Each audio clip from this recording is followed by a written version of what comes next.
Video जर आवडला तर चॅनलला सबस्क्राईब करायचं आहे, सोबतच व्हिडिओची लिंक मित्रांपर्यंत शेअर करायचं आहे आणि व्हिडिओला लाईक करायचं आहे. मित्रांनो, प्रश्न बघा काय दिलेला आहे. 20,000 रुपयाचे दशांश 10% दराने 2 वर्षाची चक्रवाढ व्याज किती येईल?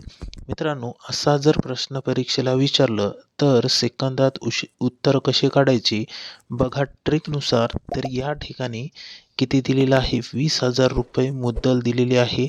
मग 20,000 रुपये आपण या ठिकाणी लिहून घेऊ. ठीक आहे. त्यानंतर गुणाकारामध्ये काय करायचं मित्रांनो, 10% दर दिलेला आहे. म्हणजेच काय घ्यावं लागेल तर 100 वर 10%. ठीक आहे. 100 वर 10% म्हणजेच 110 झाले. पुन्हा एक वेळा लिहायचं आहे. 100 वर 10% म्हणजेच 110 होईल. हे 2 वेळा का लिहिलं? कारण 2 वर्षाचं चक्रवाढ व्याज विचारलंय म्हणून. मग आता बघा याला सोडवायचं आपल्याला. सुरुवातीला शून्य कॅन्सल करू. 100 वरचे 2 शून्य कॅन्सल केले. 20,000 वरचे 2 शून्य कॅन्सल होईल. पुन्हा 100 वरचे 2 शून्य केले कॅन्सल, तर 200 वरचे 2 शून्य कॅन्सल होईल.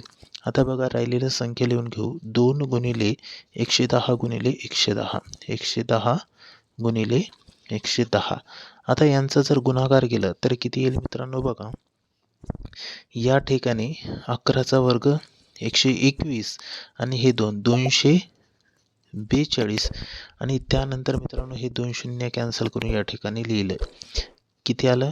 24,200 रुपये. हे काय मिळालं मित्रांनो? चक्रवाढ व्याज मिळालेलं आहे. मग चक्रवाढ व्याज हा असणार आहे का? तर मित्रांनो ही आहे चक्रवाढ व्याजाची रास. ठीक आहे. आपल्याला विचारलेलं आहे चक्रवाढ व्याज.